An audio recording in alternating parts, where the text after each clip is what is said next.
Graça e paz para todos. Amém. Eu peço a todos que abram a Bíblia no livro do profeta Sofonias, capítulo 1. Sofonias, capítulo 1.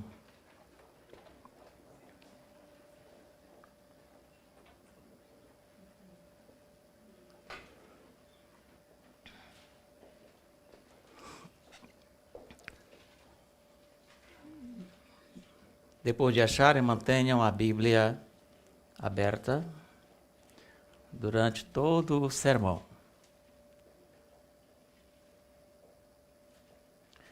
Palavra do Senhor vinda a Sofonias, filho de Cusi,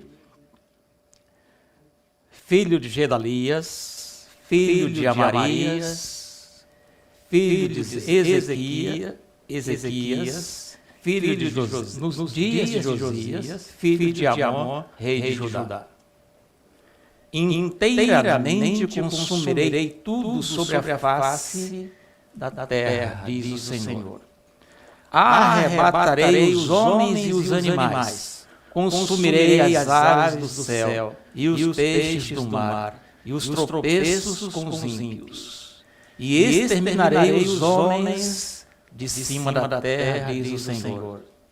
E estenderei a minha mão contra Judá e contra todos os habitantes de Jerusalém, e exterminarei deste lugar o resto de Baal e o nome dos queimarins com os sacerdotes, e os que sobre os telhados se curvam ao exército do céu, e os que se inclinam jurando ao Senhor e juram por Malcã, e os que deixam de andar em seguimento do Senhor, e os que não buscam ao Senhor, nem perguntam por ele. Cala-te diante do Senhor Jeová, porque o dia do Senhor está perto, porque o Senhor preparou o sacrifício e santificou os seus convidados. E acontecerá que no dia do sacrifício do Senhor, hei de castigar os príncipes e os filhos do rei e todos os que se vestem de vestiduras estranhas.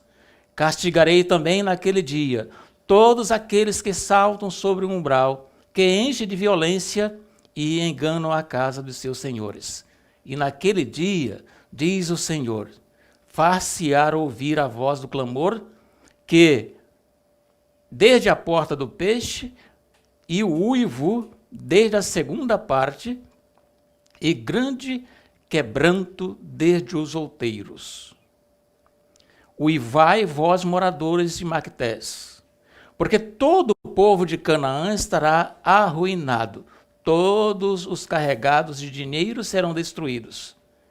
E há de ser que, naquele tempo, esquadrinharei Jerusalém com lanternas e castigarei os homens que estão assentados sobre suas fezes, que dizem no seu coração, o Senhor não faz bem, nem faz mal. Por isso será saqueada a sua fazenda e assolada as suas casas. E edificarão casas, mas não habitarão nela. Plantarão vinhas, mas não lhe beberão vinho. O grande dia do Senhor está perto e se apressa muito. A voz do dia do Senhor. Amargamente clamará ali o homem poderoso.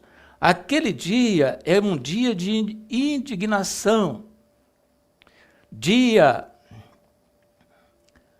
de angústia e de ânsia, de alvoroço e de desolação, dia de trevas e de escuridão, dia de nuvens e de densas trevas, dia de trombeta, de alarido contra as cidades fortes e contra torres altas. E angustiarei os homens, e andarão como cegos, porque pecaram contra o Senhor. E o seu sangue se derramará como pó, e a sua carne como esterco. Nem a sua prata, nem o seu ouro os poderá livrar no dia do furor do Senhor. Mas pelo fogo do seu zelo, toda esta terra será consumida, porque certamente fará que de todos os moradores da terra uma destruição total e apressada. Louvado seja Deus. O tema de hoje é acerto de contas. Esta mensagem está justamente subordinada a esse capítulo 1 do profeta Sofonias. Eu creio que todos os que estão sentados aqui, os que estão também assistindo pela internet, sabem que um dia nós teremos que acertar contas com Deus. Quando uma pessoa comete um crime aí fora, ele acerta contas diante do tribunal. E lá no tribunal, tem um juiz, tem um promotor, tem um advogado e tem várias pessoas assistindo lá. Mas Deus é tão bom, tão misericordioso, que não vai ser preciso nós comparecermos visivelmente ao tribunal. Porque eu acredito que todo réu, quando está sendo julgado, ele tem vergonha do crime que cometeu, muitos deles. Fica ali com vergonha. Um juiz, uma autoridade, um advogado, outra autoridade, promotores, outra autoridade, e um grupo de pessoas ali para... E ali o juiz lança todo o crime na face dele. Você fez isso, o advogado acusa e ele fica ali caladinho. Sofre toda aquela humilhação calado. Olha como Deus é sábio. Quando nós formos prestar contas com Deus, eu digo, o povo da igreja não é preciso estar presente. Deus, ele não envergonha ninguém. Faz o julgamento no tribunal e depois dá a sentença. Condenado ou absolvido. Queridos, o povo que tantas vezes foi advertido e não deu ouvidos às palavras proféticas, vê agora as ameaças sendo executadas. E nesse dia, ninguém poderá esconder-se. A destruição atinge toda a terra. Nesse destrutivo julgamento, destacamos aqui alguns pontos que eu quero chamar a atenção dos irmãos. Muitos, desafiando a Deus, vivem como se eles não existissem, nem se importassem com nossas atitudes. Hoje nós vemos aí as pessoas desafiando a Deus verbalmente, na mídia, em todos os lugares. Os homens estão desafiando a Deus. Agem como aqueles da época de Sofonias, que praticavam o mal e diziam, o Senhor não faz nem bem nem mal, o Senhor não faz nada. O Senhor não faz mesmo nada. Olha só, há quanto tempo eu existo, meu pai, meu avô, meu tataravô e tudo já falavam disso, não vai acontecer nada, o fim do mundo não vai acontecer. As pessoas vão morrendo e vão nascendo outros e assim sucessivamente. É isso que eles pensam. Bom, queridos, esquecem que Deus se importa conosco e que a Bíblia mostra acertando contas com a humanidade. Na época de Noé, na época de Israel, na época de Judá, em outras ocasiões, prometendo um acerto final de contas. Se eu perguntar agora aqui para esse público maravilhoso que está aqui, quantos estão preparados para acertar as contas com Deus? Ninguém levanta a mão? Uau! Quer saber a verdade? Nem eu estou preparado. E isso me preocupa. Porque se eu estou dizendo no púlpito de hoje, no púlpito aqui, na igreja, que eu não estou preparado, eu não me sinto preparado. Você sabia que nunca nós vamos chegar a essa conclusão de estar preparado? Como Deus é bom. Certo? E outra coisa, quando nós formos comparecer diante do tribunal, nós não vamos sozinhos. Nós vamos com um advogado que nunca perdeu uma causa. Que coisa boa é ser crente da reforma. É ou não é? Ter esse conhecimento todo, que a gente não vai comparecer sozinho. Queridos, Isaías disse assim, ai de mim que vou perecendo, porque sou um homem de lábios Será que Isaías tinha consciência de que estava pronto para comparecer diante do tribunal? Não. Sou um homem de lábios impuros. Habito no meio de um povo de impuros lábios. O que mais? Que diz o verso? Ninguém sabe mais o que diz o verso? Mas o Senhor tocou com uma tenaz vinda do altar em meus lábios e disse: a quem enviarei e quem há de ir por nós? O que foi que Isaías respondeu? Eis-me aqui, envia-me a mim. Queridos, nós precisamos ter consciência de que nós nunca vamos estar. Se hoje eu chegasse e dissesse aqui no púlpito desta igreja, dissesse: eu estou preparado. Lembro de alguns dias atrás aqui, eu vim pregar numa quarta-feira aqui, e 2 homens subiram para o culto, né? Tinha várias pessoas na igreja, mas um deles disse assim: Senhor, eu estou preparado, eu devolvo dízimos, eu não sou como os outros, é isso? O que mais? Jejuo 2 vezes por semana, e não sou como esse aí, com esse miserável que está aí do meu lado. É ou não é? E o Senhor disse: quem desceu justificado daquela oração? Aquele que disse que não estava preparado. Senhor, ele disse que ele nem levantava os olhos para cima. Com a cabeça baixa, ele batia no peito e dizia: tenha misericórdia de mim, pecador. É isso que nós precisamos reconhecer. Este é o preparo. Olha só o que diz Sofonias capítulo 2. Sofonias capítulo 2. Congregai-vos, sim, congregai-vos, ó nação não desejável, antes que o decreto produza o seu efeito e o dia passe como a pragana, antes que venha sobre vós o furor da ira do Senhor, antes que venha sobre vós o dia da ira do Senhor. Buscai vós todos os mansos da terra, que tem disposto por obra o seu juízo. Eu achei bonita a versão dessa linguagem que o irmão leu aqui no versículo. Lê para nós de novo. O verso 3 somente. Olha só, preste atenção nessa linguagem da Bíblia Viva Melhor. Bíblia Luz, quer dizer. Buscai o Senhor, vós todos humildes da terra, que cumpris o seu juízo, buscai a justiça, buscai a humildade, talvez sejais poupados no dia da ira do Senhor. Obrigado. Talvez sejais o quê? Poupados no dia da ira do... Mas antes disso, o que devemos buscar? O Senhor. Buscai ao Senhor, buscai a humildade, a mansidão. Irmão, o que existe de crente bravo hoje na terra, na igreja, é ou não é? Crente que quer bater nos outros na igreja. Se zanga, quando recebe uma repreensão, se zanga, fica nervoso, cheio de ira, né? Buscai a mansidão, buscai a humildade. Porventura, o Senhor pode o quê? Pô, Senhor, porventura. Como é que diz a porventura aí o quê? Eu esqueci o detalhe. Talvez o Senhor o quê? Que coisa. Entende, irmão? Bom, irmão, nós precisamos entender aqui um pouco sobre Sofonias. A autoridade do profeta aqui é importante nós falarmos um pouco.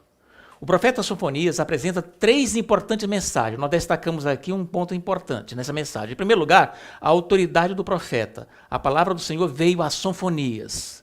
Sofonias deixa claro que sua mensagem não procede dele mesmo, mas vem do céu, de Deus. O livro começa com a palavra que ele recebe de Deus. Ele determina com a expressão dizendo ao Senhor. Do começo ao fim, a profecia de Sofonias vem de Deus. Temos que ter isso em mente. Outra coisa, em segundo lugar, a procedência do mensageiro. Vamos falar um pouco sobre Sofonias. Sofonias é o 4º descendente do grande e piedoso rei Ezequias. Ele era um homem da linhagem real, não era um profeta qualquer. Tá certo? Ele era um homem da linhagem real. Na realidade, Ezequias foi o 14º rei de Judá. Ele viveu aí e reinou do ano 716 até o ano 686. Ou seja, ele procede de uma família real. Aqui nós vemos que o rei e seus descendentes é engajado no serviço de Deus, no serviço de Deus. O rei e o seu descendente. Matthew Henry diz o seguinte: sendo Sofonias da descendência daquele príncipe piedoso e pertencendo à família real, podia com graça melhor reprovar a loucura dos filhos do rei, como realmente fez. Então ele tinha autoridade, ele tinha graça, ele tinha poder de Deus para repreender a situação que o povo vivia. Em terceiro lugar, o tempo em que o mensageiro profetizou. Sofonias profetizou no tempo do rei Josias. Irmão, Josias, ele não teve um reinado tão ruim. Ele foi um bom rei, só que a apostasia, a idolatria e o pecado que existia em Israel, ele não conseguiu aniquilar com a reforma que fez. Foi por isso que Sofonias se manifestou. Ainda existia idolatria e ainda existia pecado em Israel, em Judá. A reforma que ele fez não foi suficiente para transformar o povo. Ele foi contemporâneo de Jeremias. Os irmãos sabem o que o pessoal fez com Jeremias naquela época? Irmão, Jeremias foi um dos profetas que mais sofreu, certo? Porque Isaías, através de Manassés, que era rei, mandaram serrar no meio e já morreu, pronto, está lá para lá. Mas o velhinho Jeremias sofreu muito na mão daquelas pessoas ímpias. Sofreu muito. Foi lançado no calabouço, foi lançado no poço de lama. Não tinha água, só lama. Imagine só um idoso, irmãos, magro, barbudo, cabeludo, já sem forças, colocado dentro no poço fundo. Pela misericórdia de Deus, tinha alguém lá que disse: olha, é o seguinte, lançaram. Não, tira ele de lá. Irmãos, a pessoa que tirou ele do calabouço era tão amoroso que mandou vários trapos para ele enrolar na corda. Enrola na corda, coloca por debaixo do braço e tudo. Era fundo. Para não ferir o profeta. Ele tinha um amor incrível pelo profeta, né? Para não ferir o profeta. E foi nesse período que Sofonias citou essa profecia. Sofonias, ele clamou que Deus iria destruir Israel através dos babilônios. Porém, a invasão de Judá pela Babilônia era apenas um exemplo do que ocorrerá no dia final, que varrerá toda a terra. Irmão, se existe um tema que nós devemos pregar no púlpito, é a destruição desse mundo.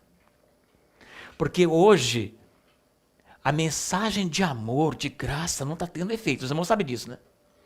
Hoje, nos púlpitos das igrejas, é só graça, milagre, perdão. O povo continua do mesmo jeito. Vão para as igrejas, lotam as igrejas, mas os pecados o acompanham.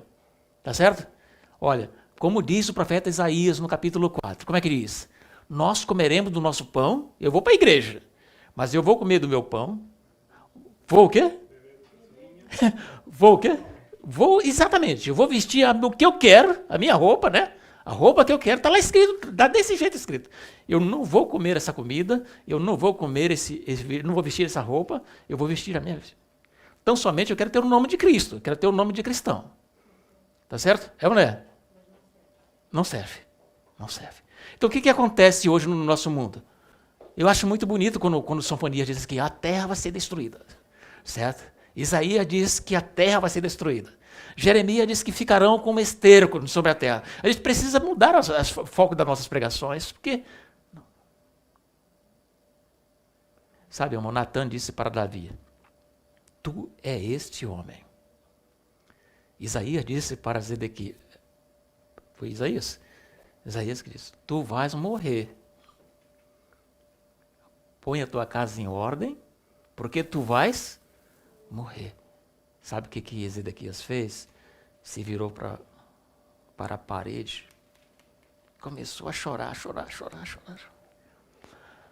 Aí A lágrima, o choro era tão real que moveu o coração de Deus. E Isaías, que já ia saindo, disse, vai lá, não, vai lá de novo. E aí Isaías voltou e disse, não, o Senhor disse que tu não vai mais morrer. Entende, irmão?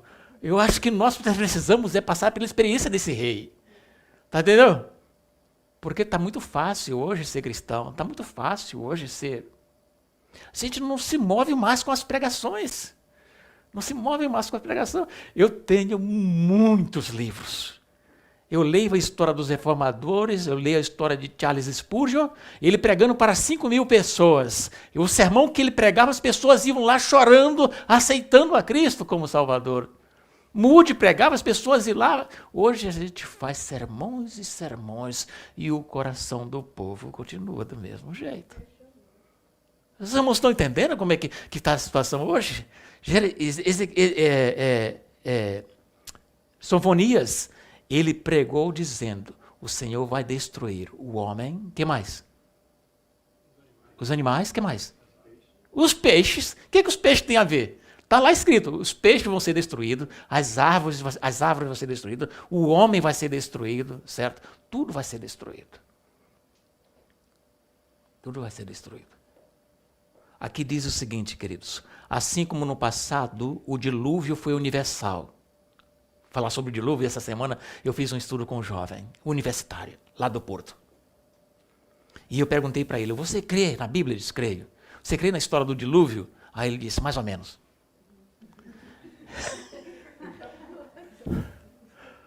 Então me diz, como mais ou menos no dilúvio? Eu digo, veja só, me diz uma coisa, você sabe quanto é que um elefante come? Sei. Você sabe quanto um rinoceronte come?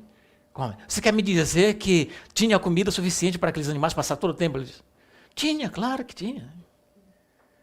Aí ele disse, como é que você pode provar? Eu digo, olha, se Deus é capaz de multiplicar pão, não é capaz de fazer aqueles animais passar jejum 40 dias? Aí ele ficou assim, passar jejum? Eu disse, claro, eles comeram, mas a comida deles comiam pouco, mas sustentável pelo poder de Deus. Eles foram colocados ali pelo poder de Deus. Ou você está diminuindo o poder de Deus? E ele disse, você tem razão.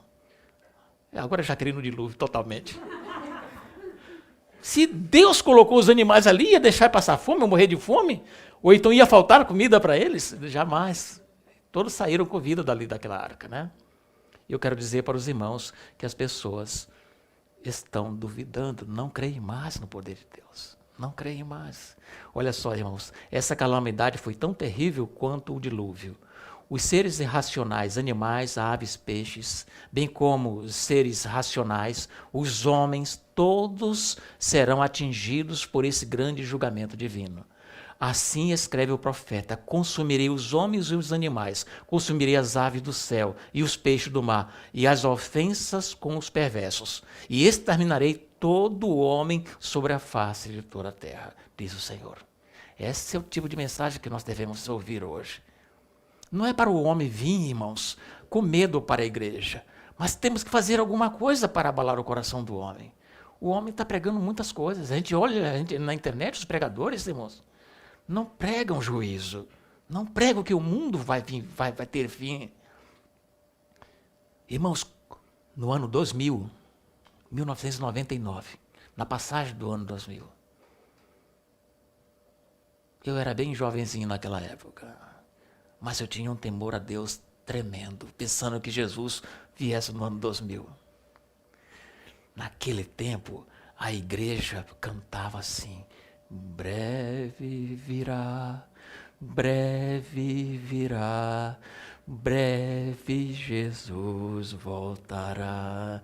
Era a nota tônica da igreja, a vinda de Cristo, antes do ano 2000. Passou o ano 2000, 2001, 2002, 2003, aquelas mensagens da vinda de Jesus foi diminuindo. Hoje, nós pregamos graça, amor. Eu não estou fazendo uma apologia contra o amor e nem contra a graça de Cristo. Eu só serei salvo pela graça de Cristo. Mas a maneira como se expressa hoje a graça, irmãos, faz com que todos durmam na igreja.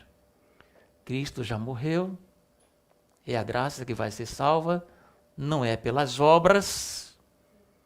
E agora eu vou ficar aguardando, orando e pecando, pecando e orando, e o Senhor vai me levar para o céu. Não é assim mesmo? Hoje é assim. Hoje é assim. As pessoas dizem, olha, não, é a graça, você vai ser salvo pela graça. Não se preocupe, não se preocupe. E a irmã White diz no Grande Conflito que os pastores que pregam isso irão rebolar em suas próprias cinzas. Os irmãos já imaginaram uma igreja dessa aqui, que tem aí que quase 50 pessoas, mais de 50 pessoas, chegar e dizer assim para mim, Pastor Hilton, eu vou me perder por tua causa. Porque tu não me disseste o que eu deveria fazer. E é isso que os povos aí das igrejas e do mundo vão dizer para os seus pastores. Vão dizer, não querem ser salvos. Olha só o que diz aqui, irmãos. Ellen White diz no Grande Conflito o seguinte: os inimigos da lei de Deus, desde o ministro até o menor deles, têm nova concepção da verdade e do dever. Demasiado tarde veem que o sábado do quarto mandamento é o selo do Deus vivo. Quando é que eles vão descobrir que o sábado é o selo? Quando for tarde demais. Demasiado tarde. Os irmãos estão entendendo? Demasiado tarde. Olha só o que aqui diz mais. Tarde demais vem a verdadeira natureza do seu sábado espúrio e o fundamento arenoso sobre o qual estiveram a construir. Eles estão construindo sobre o quê? Sobre areia. Bom, acham que estiveram a combater contra Deus. Ensinadores religiosos conduziram almas à perdição, ao mesmo tempo que professaram guiá-los para a porta do paraíso. Você sabia que tem pastor hoje vendendo terreno em Marte? Você está entendendo o que eu estou falando? Que ficaram loucos, né? Vendendo um terreno no céu, e ganhando dinheiro, porque tem pessoas pagando isso aí. Olha aí, comprando. Tem pastores pregando isso, gente. Você sabe que geração? Nunca houve na história bíblica um caso desse. Só aqui nessa geração. Pessoas vendendo, porque esse mundo aqui vai ser destruído, então eles querem já ter uma garantia em algum lugar do planeta, um lugar tranquilo para ele e para a família. É isso. Olha só o que diz mais. Ensinadores religiosos conduziram almas à perdição ao mesmo tempo que professavam guiá-los para a porta do paraíso. Antes do dia do ajuste final de contas, não se conhecerá quão grande é a responsabilidade dos homens no mistério sagrado e quão terríveis são os resultados de sua infidelidade. Então, antes do ajuste de contas, as pessoas não vão continuar aí, né? Vão continuar aí. Continuar vivendo do mesmo jeito, comprando terreno em Marte, em Júpiter, em qualquer lugar aí, construindo suas casas, porque esse mundo vai ser destruído, eles querem estar seguros. Bom, somente na eternidade poderão, com acertos, avaliar a perda de uma única alma. Terrível será a condenação daqueles a quem Deus disser: retira-te, mau servo. Terrível será a condição. Testemunho para a Igreja, volume 3, página 294. 294. A ordem e a prosperidade do reino dependiam da boa ordem da igreja. E a prosperidade, a harmonia e a ordem na igreja dependiam da boa ordem e perfeita disciplina na família. Recapitulando, a ordem e a prosperidade do reino dependiam da boa ordem, aonde? Na igreja. E a prosperidade, a harmonia e a ordem na igreja dependiam da boa ordem e perfeita disciplina onde? No lar. Outro dia eu vi um pastor pregar dizendo o seguinte, que hoje nossos filhos não são filhos mais, são hóspedes. Já ouviram falar isso? Tem um pastor no Brasil que ele é um meio cômico, né? Ele faz isso. Mas o que tem de filho hoje vivendo como hóspede? É ou não é? A mãe com o maior cuidado para não acordar o filhinho que está dormindo. Olha, não levanta ponta de pé para não fazer barulho. A comida tem que ser o que o filho quer comer. A roupa tem que ser da maneira como o filho quer. Se o pai pede para ele fazer um trabalho, ele disse, hoje eu não posso. No meu tempo não era assim. Meu pai já deixava lá escrito lá olha, fazer isso, isso, isso, isso. E nós éramos 5 irmãos. Eu era o capitão, mais velho. Eu que comandava a tropa. Tropa. Então, você faz isso, eu faço isso, tudo direitinho. Quando o pai chegava, estava tudo pronto. Tudo pronto. Lá, quando eu era criança, não tinha água do governo em casa. Nós íamos pegar água na fonte, no rio. E cada um tinha um balde para encher as vasilhas em casa. Quando o pai chegava à noite, tudo estava cheio. Hoje o pai pede para o filho fazer uma coisa pequena. Ele diz não. E não faz. Pior é que não faz. E se o pai bater na mãe, se o pai bater no filho, ele diz, olha, eu sou de menor. Eu vou lá nas autoridades e você vai para a cadeia. É ou não é? Bom, tomara que isso não esteja acontecendo com nossas famílias. Deus punha a infidelidade dos pais, aos quais confiou o dever de manter os princípios do governo paterno, que se encontram no fundamento da disciplina da igreja e a prosperidade da nação. Uma criança indisciplinada tem frequentemente prejudicado a paz e a harmonia na igreja e incitado uma nação à murmuração e rebelião. Do mesmo modo, de um modo mais solene, o Senhor ordenou aos filhos o dever de afetuosamente respeitar e honrar seus pais. Por outro lado, ele requer que os pais eduquem os filhos e com diligência incessante os instruam quanto às reivindicações da lei de Deus e os ensinem no conhecimento e no temor de Deus. Queridos, o pai precisa exigir, ensinar, instruir os filhos. Deus vai pedir conta disso a nós. Outra coisa que diz aqui nesse texto, mais embaixo, aqueles que negligenciam a luz e a instrução que Deus deu em sua palavra quanto a educar os filhos e ordenar suas casas, após eles terão terrível acerto de contas. Teriam o quê? Terão terrível acerto de contas. Quem foi do profeta de Deus que perdeu 2 filhos dentro do santuário? Eli. Morreram 2 filhos dele dentro do santuário. E teve um outro que foi mencionado aqui na lição da escola sabatina, que perdeu também o filho, e ainda o Senhor disse, tu não pode chorar. Proibiu de chorar. Olha só a situação do pai. Vê o filho morto, e o Senhor disse, não pode chorar, seja homem. E esse teu filho aí não era nada, era um bicho doido aí. Não chora por ele, não chora. Se você chorar, você vai ser punido. Irmãos, acerto de contas com Deus do Velho Testamento era muito sério. Acerto de contas com Deus. E vai ser muito sério daqui para frente. Eu tenho me preocupado com a minha igreja. Tenho me preocupado muito com a minha igreja, minhas ovelhinhas aqui de Portugal. Tenho me preocupado com o rebanho da rádio. Porque dia a dia nós estamos anunciando que Deus vai vir acertar as contas conosco. Deus vai vir acertar as contas. Vida e Ensino, página 102, diz assim, quando Pilatos se declarou inocente do sangue de Cristo, Caifás respondeu com arrogância, caí sobre nós o sangue e sobre nossos filhos. Essas terríveis palavras foram repetidas pelo sacerdote e pelo povo.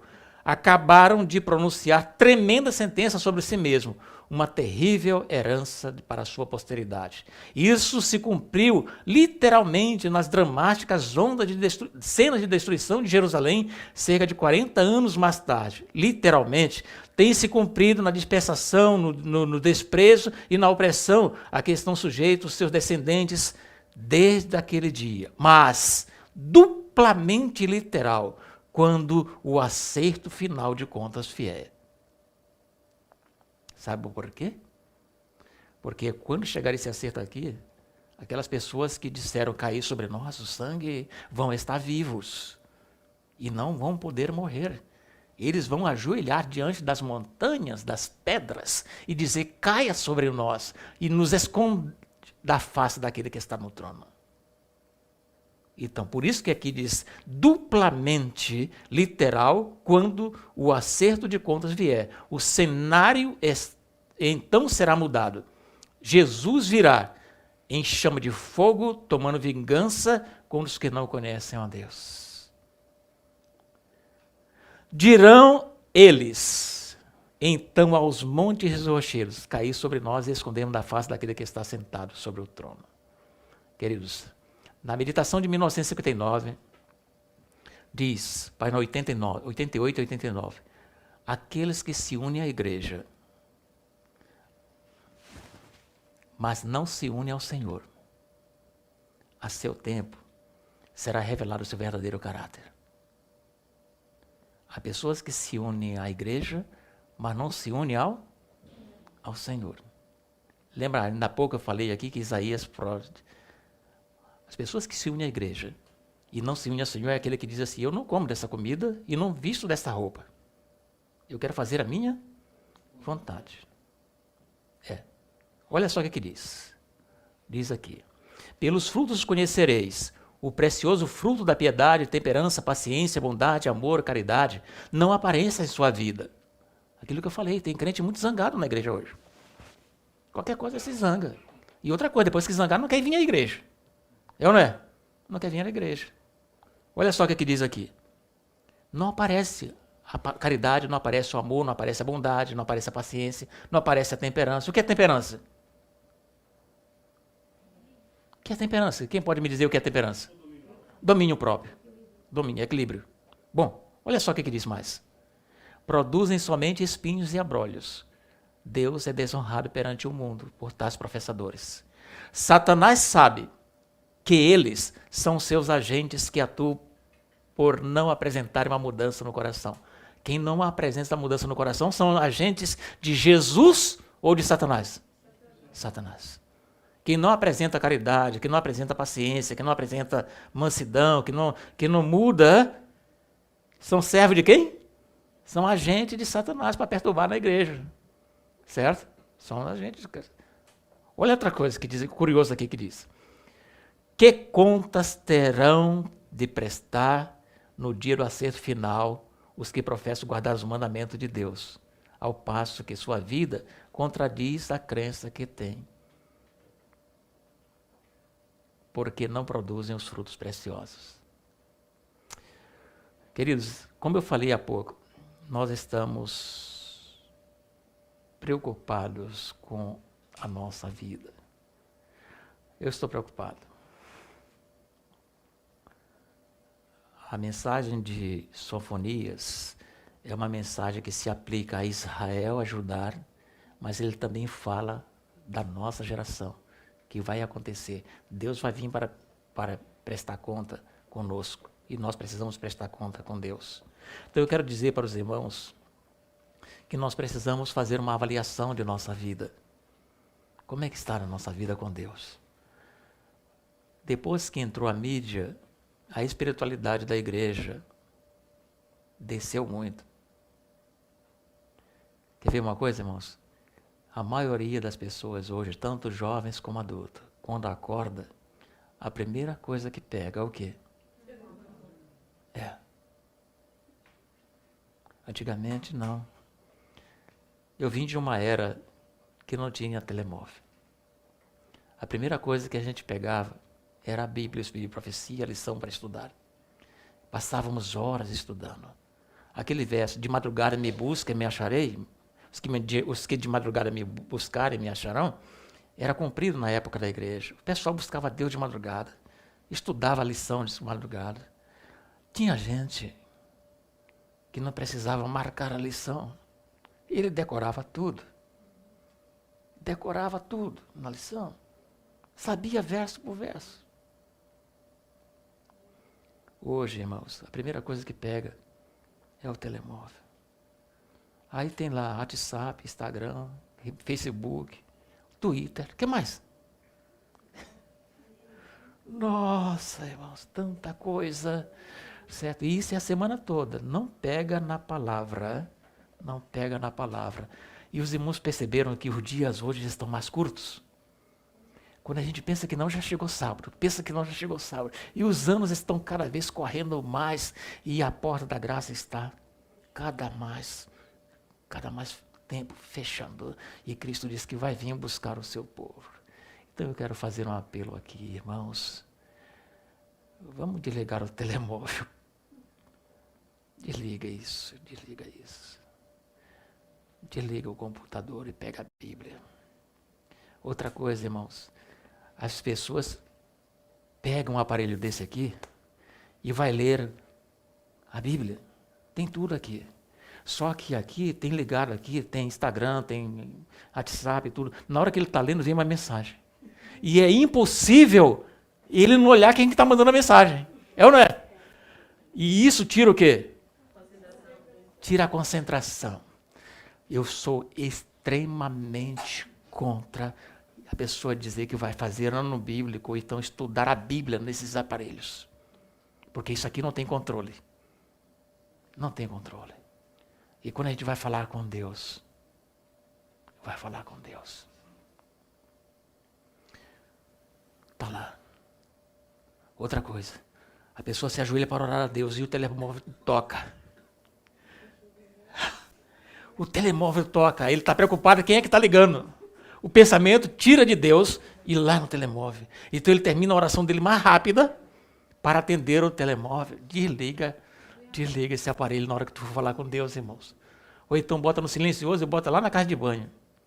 Assim, debaixo dos armários lá, para não ouvir nada. Nem aquele barulhinho, porque você está falando com Deus. Sabe, irmão?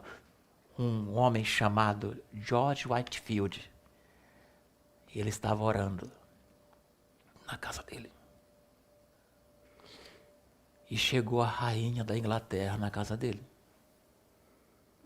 E o servente dele bateu no quarto. E ele parou a oração. Foi atender. A rainha está aí querendo falar com o senhor. Sabe o que foi que ele disse? Diga para a rainha que eu não posso atender agora porque eu estou falando com o rei. Recusou a rainha. Quem é maior, o rei ou a rainha? O rei. Hoje, a rainha da Inglaterra bate com as mensagens e toca. E a gente interrompe a nossa ligação com o rei, a nossa convivência, a nossa comunhão com o rei, que é Jesus, para atender o telemóvel.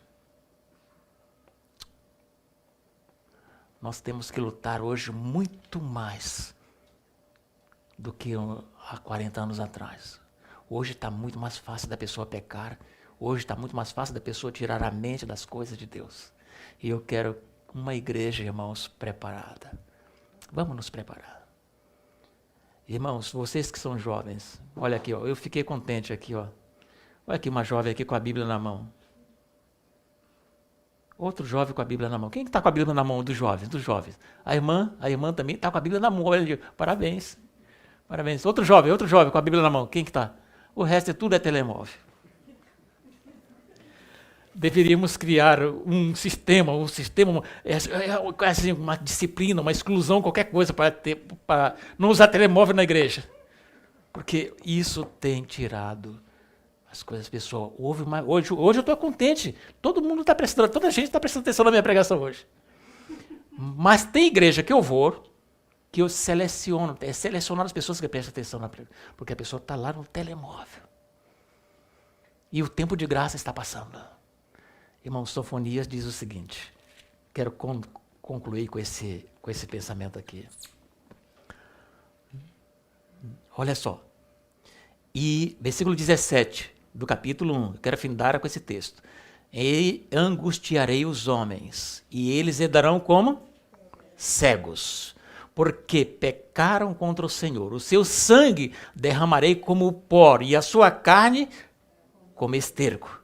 Nem a sua prata, nem o seu ouro, nem o seu telemóvel, nem o seu computador poderá livrar do dia do furor do Senhor. Mas pelo fogo do seu zelo, toda a terra será consumida, porque certamente fará de todos os moradores da terra uma destruição, o quê? Total e apressada. Queridos, eu não quero que nenhum de vocês passe por essa experiência.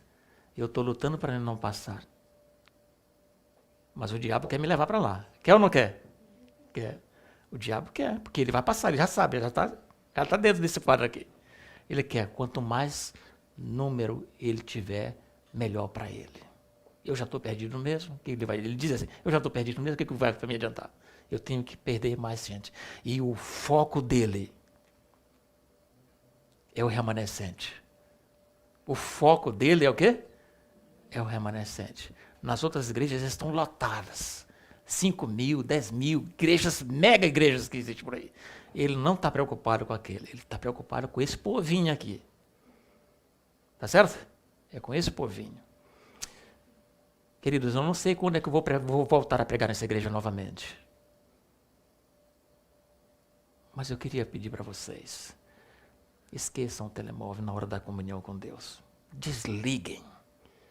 Desliguem o computador. Faça como George, não foi George Whitefield que eu falei, foi um outro, George Miller, o pai dos órfãos, que falou isso para a rainha da Inglaterra. Então, por favor, irmãos, não leem nada de santo nos telemóveis. Ali, foi uma coisa que o diabo fez, misturar o santo com o profano. Você está entendendo? Com o profano. Esqueçam o TikTok. Olha o nome do negócio. TikTok. É chique. Esqueçam isso.